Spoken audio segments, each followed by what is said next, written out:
país político que vivió muy intensamente al lado de Miguel, pero además para hablar de algo muy especial que contó ayer en este homenaje que le hizo el Congreso, María Claudia, y con esto la saludo, la creación de una fundación. Háblenos un poco de esto, ¿cómo le va, María Claudia? Bienvenida a la FM, tarde pero llego.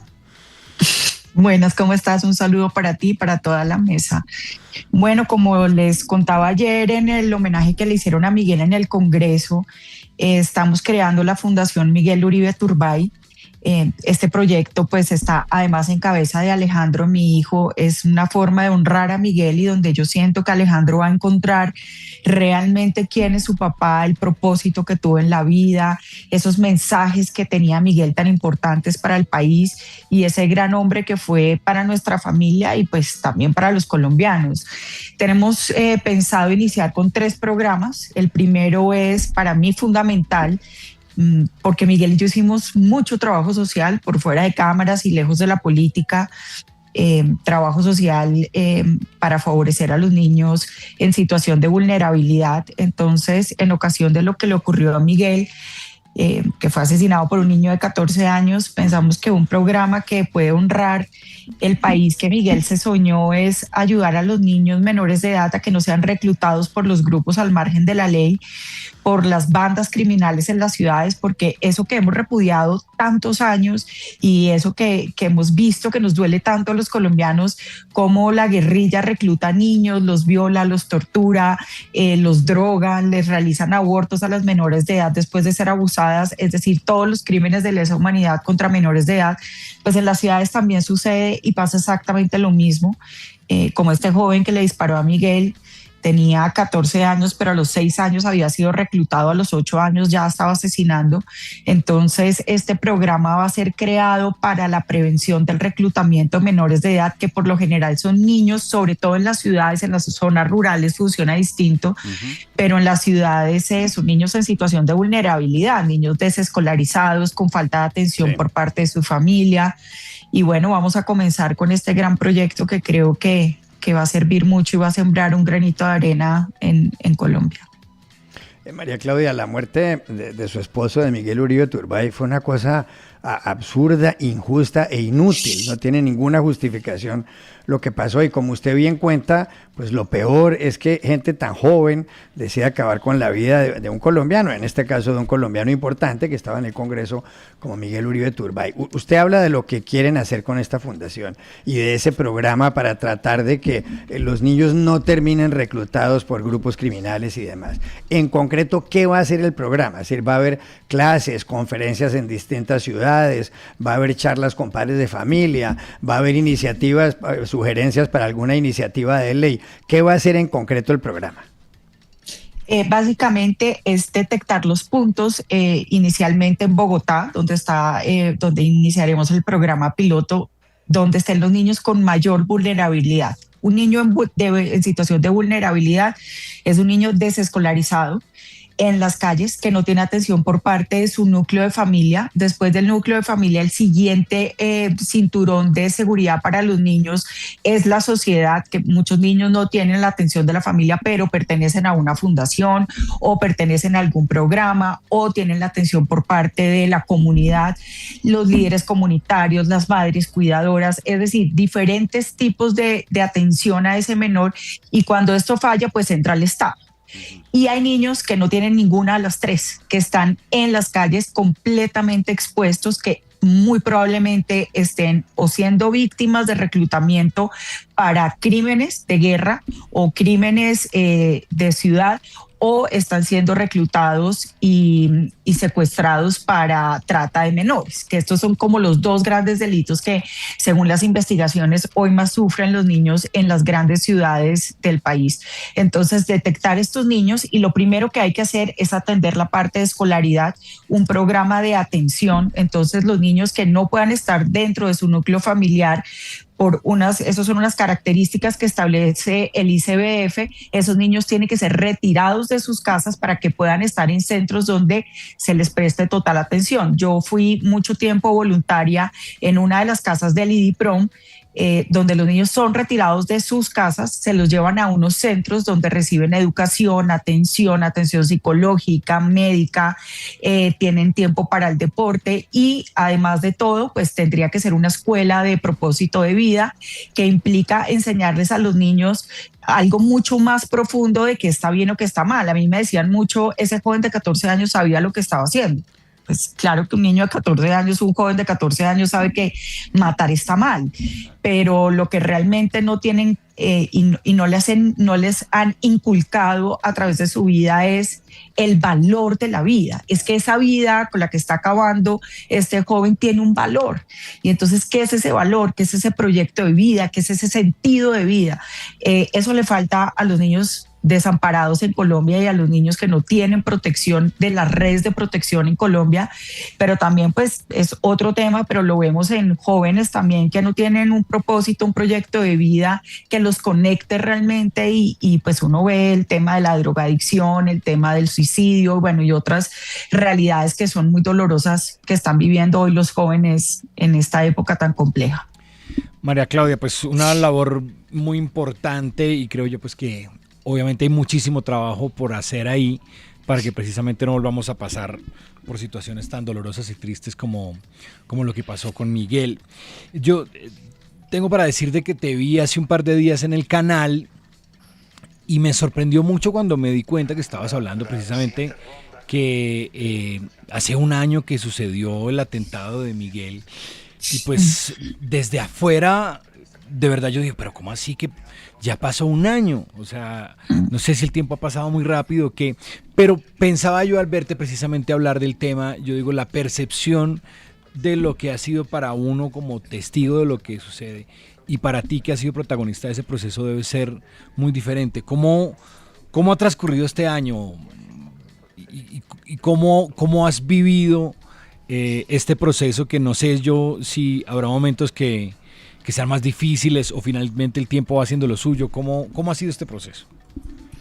Mira, yo creo que hay una cosa que uno tiene que desmitificar del tema del duelo, y lo digo pues porque lo he vivido, y es que el tiempo no hace lo suyo. Uno hace lo suyo con el tiempo que va pasando.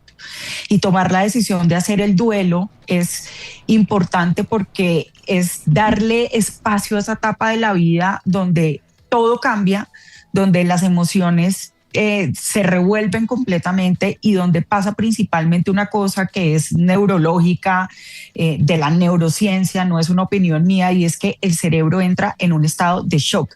Eso está estudiado hace muchos años y es que es como si el cerebro se paralizara, porque hay tanto dolor, tanto sufrimiento y la forma de entender la muerte para el ser humano es tan compleja que esas palabras como permanente, eterno, nunca más son muy difíciles y muy dolorosas de comprender. Entonces el cerebro se pone en pausa, en shock, para poder empezar a asimilar poco a poco lo que significa la muerte o la pérdida de esa persona que tiene uno al lado, bien sea pues el esposo, el hijo, es decir, cualquier persona que sea relevante, importante para la vida del ser humano. Entonces yo te diría que esa primera parte de la muerte de Miguel el año pasado fue casi que sobrevivir a la muerte de Miguel. Es decir, fue enfrentar el dolor más profundo, más doloroso, ese dónde está Miguel, no lo puedo ver, no lo voy a volver a ver, todo lo que implica la muerte, porque pues la muerte también trae un montón de desorden, no solamente para nosotros al interior de nuestra familia, sino en la familia ampliada, en los amigos, en la política colombiana. Es decir, la muerte de Miguel desordenó absolutamente todo alrededor nuestro. Miguel, yo digo que Miguel era un contenedor de situaciones. Miguel contenía situaciones. Entonces, al no estar Miguel, se desborda una cantidad de situaciones alrededor nuestro que fue muy doloroso también de vivir y pues nada, aceptar radicalmente la muerte de Miguel, que no hay nada más horrible que aceptar profundamente esa muerte, no decir, Miguel se murió, no va a volver, no hay nada que yo piense, me puedo oír si ese día hubiera ido, si lo hubiera acompañado, si hubiéramos llamado más policías, si nos hubiéramos ido de viaje antes, es decir, todo lo que yo hubiera podido hacer solo me trae a que Miguel sigue muerto y no hay nada más que la realidad. Y enfrentar esa realidad y aceptarla con profundidad, pues le ayuda a uno a encontrar algo de paz. Suena raro, pero así es. Y claro, en ese día a día, darle un poco de sentido, no a la muerte de Miguel, sino al dolor que estoy sintiendo, al dolor de mis hijos, al dolor de ver a Alejandro, que se perdió la oportunidad de tener un hombre increíble, un papá maravilloso en su vida y que pues no hay remedio para eso. Entonces, encontrar un poco qué hacer con ese dolor y darle propósito ayuda a encontrar sobre todo paz, porque hay sentimientos que pueden empezar a convivir y es un poco de alegría con mucha tristeza y bastante paz. Y eso pues hay que construirlo, eso no pasa con el tiempo, hay que tomar la decisión y hay que ser valientes. Claro. Las personas que enfrentan el duelo y le dan la cara al duelo y no dejan el duelo en una maleta, sino que lo sacan y lo ponen enfrente, es de valientes. Claro. María Claudia, usted está canalizando parte de ese duelo, por supuesto, en esta fundación, pues porque es guardar y cuidar el legado de Miguel Uribe Turbay, su esposo asesinado. Pero mire, Miguel Uribe era un hombre en cierto modo lleno de vida, ¿no? Uno lo veía y tocaba el piano, le gustaba cantar y demás, pero una de las manifestaciones de la cantidad de vida que tenía dentro era que le encantaba la política, y hacía política, hacía debates, echaba discursos, quería ser presidente, quería presentar proyectos de ley y demás. Si Miguel Uribe, y esta pregunta se la habrán hecho a usted varias veces, si Miguel Uribe Turbay estuviera vivo en este momento, en esta campaña presidencial, tal como están las cosas, ¿usted qué cree que estaría haciendo? ¿Usted a quién cree que estaría respaldando? ¿Cuál cree usted que sería lo que él nos estaría diciendo a esta hora en una entrevista aquí en la FM de RCN? Mira, yo sin duda alguna pienso que si Miguel en este momento estuviera vivo, pues hubiera sido el candidato único de la derecha. Hubiera llegado a la primera vuelta siendo el único candidato de derecha, porque un tipo como Abelardo no tenía absolutamente nada que hacer al lado de Miguel. No solo porque Miguel pues era tremendo líder, conocía el país, llevaba 15 años recorriendo Colombia, conociendo la gente, preparado, brillante, se le medía todos los debates, hablaba de todos los temas con profundidad, porque pues los había estudiado, se preparó para eso. Miguel, además de su carrera profesional, pues hizo una maestría en los Andes en políticas públicas, no fue suficiente para él y se fue a Harvard a hacer un MBA y allá se preparó con los mejores, conoció gente de todo el mundo, líderes mundiales, estudió economía, planeación urbana, estrategias en seguridad, mejor dicho, ahí sí como dice el dicho, Miguel estaba más preparado que un sancocho, pero además era ese gran líder convocante que daba tranquilidad, que sabía tejer. Miguel era un gran ajedrecista y como tal, pues sabía mover y sabía articular y armar la política, ¿no?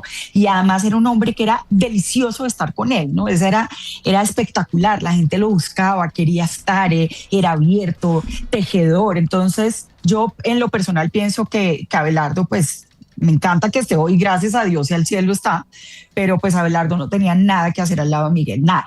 Y además teníamos una super campaña que habíamos organizado hace mucho tiempo, cosa que era una combinación absolutamente maravillosa entre un candidato excepcional, un líder único, de esos que uno ve muy poco, con una campaña maravillosa. Entonces yo creo que en primera vuelta hubiera estado Miguel solo y a lo mejor, no lo dudo, hubiera podido ganar en primera vuelta. Ahora bien, si Miguel me estuviera hablando en este momento, ¿sí? Ya desde lo que yo siento que honra a Miguel y que realmente representaría a Miguel en este momento, ya en esta segunda vuelta, sin duda alguna, y sin ahondar en el tema ni por qué sí ni por qué no, estaría diciéndome hay que apoyar a Abelardo. O sea, eso, mejor dicho, Miguel, un hombre como Miguel, un estadista, un demócrata como Miguel, jamás en la vida hubiera pensado ni en votar en blanco ni en apoyar a un delincuente como es Iván Márquez, el proyecto político de Gustavo Petro y todos esos socios Iván criminales. Iván Cepeda, perdón. Iván Cepeda. Iván Cepeda, ni Gustavo Petro, ni todos sus socios criminales.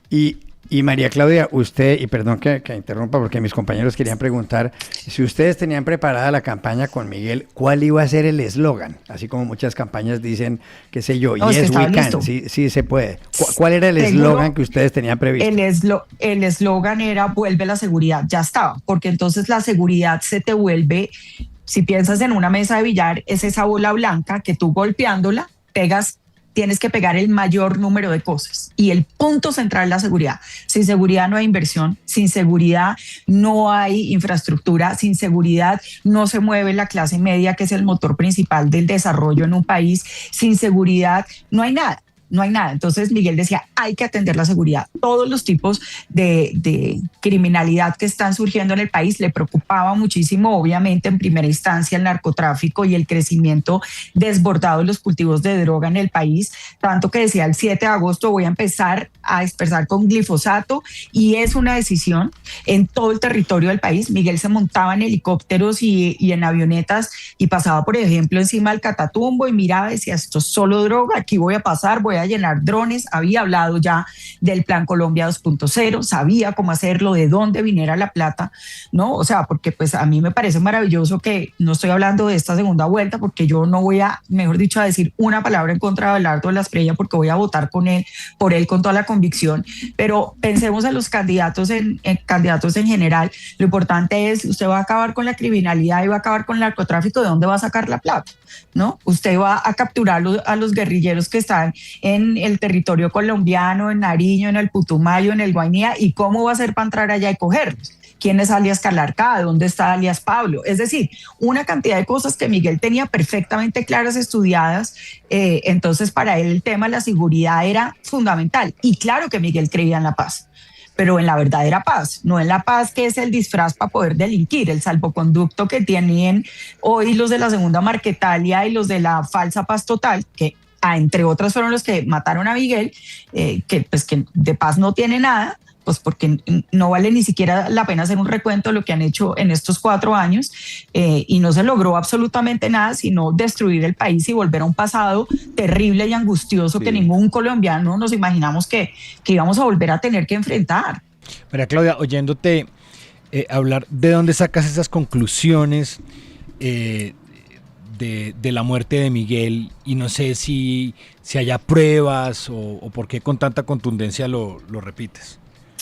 Mira, las pruebas de que Iván Márquez, el Zarco Aldinever, alias Kendry, que son cabecillas de la Segunda Marquetalia, dieron la orden para matar a Miguel, ya está. Tiene circular roja, se está abriendo todos los procesos para imputación de cargos, se decretó que era un crimen de lesa humanidad, alias el Viejo, que está condenado, que tiene preacuerdo con la fiscalía y que ya se le dictó sentencia condenatoria, fue la persona que reveló cómo fue contactado, y ya les voy a explicar esto que es muy importante, ya reveló cómo fue contactado por el Zarco Aldinever para asesinar a Miguel, que dio la orden para asesinar a Miguel.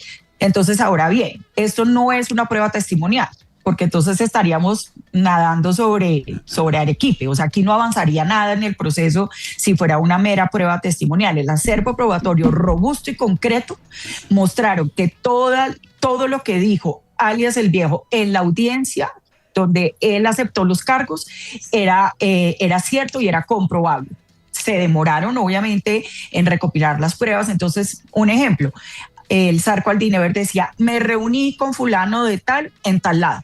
Entonces, ¿qué tenía que hacer el ente investigativo? Hacer ese recorrido, buscar las pruebas, cámaras, celulares, en fin, o sea, llenar de todo el tema probatorio para poder llegar a la conclusión y dictar orden de captura, circular roja y imputación de cargos frente a los cabecillas de la Segunda Marquetalia, porque se comprobó con el acervo probatorio que fue muy robusto y que fue parte de un proceso de investigación muy, muy serio y muy riguroso, que habían sido los determinadores en primera instancia, porque no estamos diciendo que se cierra el caso sigue en investigación, pero sí fueron inicialmente los que contrataron a alias el Viejo, y alias el Viejo a su vez, alias el Costeño, quien fue el encargado de toda la organización criminal de la ejecución de la muerte de Miguel en Bogotá. Bueno, no, tiene todo el acervo probatorio, como dirían los jueces. María Claudia, ya está otra vez, porque hace poco Miguel Uribe Papá anunció y confirmó que también iba a apoyar al mismo candidato. Ya otra vez vuelven a estar en familia pensando igual políticamente para la segunda vuelta. Sí, maravilloso. Es que yo creo que nadie, ningún colombiano decente, ni ningún colombiano que tenga dos dedos de frente se le ocurre votar por un delincuente para que sea el presidente de la República. Entonces, pues yo creo que ahí tanto Miguel Uribe Londoño como yo, y espero, y con la ayuda de Dios y Miguel desde el cielo, la mayoría de los colombianos estemos con Abelardo. Muy bien. María Claudia, queríamos oírla, felicitarla por la fundación. Adelante con esa fundación que tiene una causa muy bonita, sobre todo para ayudar a jóvenes y a mujeres. Y bueno, esperar también que tenga muchos éxitos en su carrera profesional y política, porque tiene mucha madera para la política. Muchas gracias. Gracias por este espacio, gracias por recordar a Miguel. Y bueno, aquí siempre pendiente de ustedes. Un abrazo enorme y me saludan a Eva, que la quiero mucho. Sí, un abrazo. Sí, se un inconveniente, no pudo estar, pero le mandan muchos saludos. Gracias, María Claudia Tarazona. Bueno, pasó por Tarde Pero Llegó de la FM. Ya estamos de vuelta. No se muevan, sigan con nosotros. Vamos a hablar de Luchito Díaz. Estamos